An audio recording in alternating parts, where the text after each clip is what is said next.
Like most Americans, I'm thrilled that Wall Street Journal reporter Evan Gershkovich and retired Marine Paul Whelan are home, back where they belong, in the United States. I'm sure you can imagine how dangerous and oppressive Russian prisons are, and no American should be wrongfully detained there.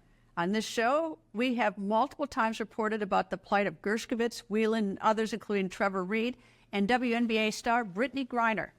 You may recall on February 17, 2022, Griner was arrested at a Russian airport and charged with drug smuggling. We reported at least 25 times about Griner, urging her release. I tell you the number of those segments we did about Griner simply to show our level of passion about Americans being held in Russian prisons. On December 8, 2022, about 9 months after arrest, Griner was released. She was swapped by Russia for Russian Viktor Bout, who was imprisoned here in the United States. Bout, an international arms dealer and whose nickname is Merchant of Death, was convicted in the United States in 2012 for conspiracy to kill Americans and U.S. officials. Many believe that swap was a high price to pay, but our country wanted her home. The reason? No American should be left to rot in a Russian prison. But what about New Jersey musician Jimmy Wilgus and Thomas Stwally? We have reported about those two Americans many times. Jimmy and Thomas are in the same Russian prison as Paul Whelan was. Jimmy since 2016 and Thomas since 2017. Regrettably, our government is not helping Jimmy or Thomas get home. The neglect is obvious. Consider this. A few months ago, U.S. Ambassador Russia Lynn Tracy went to the prison to meet with Paul Whelan. She didn't bother to meet with Jimmy or Thomas, even though they're in the same prison. So yes, the United States has left Jimmy and Thomas behind. They are forgotten Americans, and not just forgotten by our government, but forgotten or ignored by almost every news organization. Gershkovich works for the Wall Street Journal, and every news organization reported about his arrest, his trial, and now his release. Why did he get the media's attention? I suspect in part because Gershkovich is a journalist. He's one of us. So his arrest hit home with fellow journalists. They reported about him placing that all-important spotlight on his detention.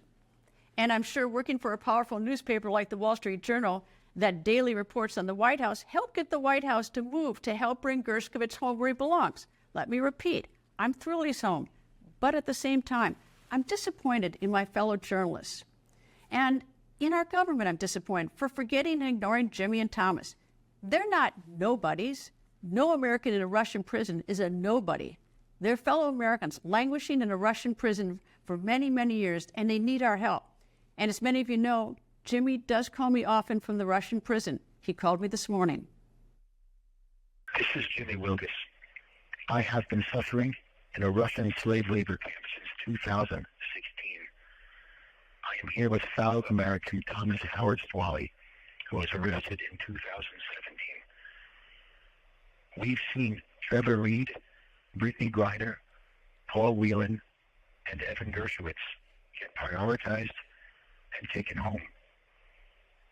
We're happy for them, but we feel abandoned by our own country. All American citizens still detained in Russian prisons are wrongfully detained. We all deserve equal treatment as promised by the U.S. Constitution, and we all need to be safely back on American soil now. Thank you. Tom Fitton, president of Judicial Watch, joins me. Tom, you have sued the State Department over Jimmy Wilgus. What do you want from the State Department? We want to know why they haven't labeled him as wrongfully detained. I mean, it's a simple bureaucratic issue that can help him leave sooner, and it would elevate it within the State Department to bring more attention to his plight. I mean, it's so upsetting to hear his voice there. We've been helping his family. They sent us a letter asking for help. Thankfully, we were able to do something by asking for records about what's going on with the State Department and why they aren't prioritizing him. Is there any question he's wrongfully detained? What's the holdup?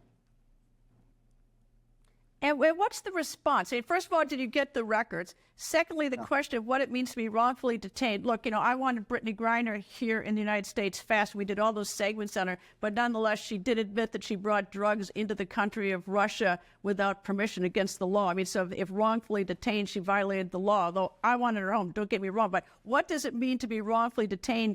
Because Jimmy is accused of flashing some kid.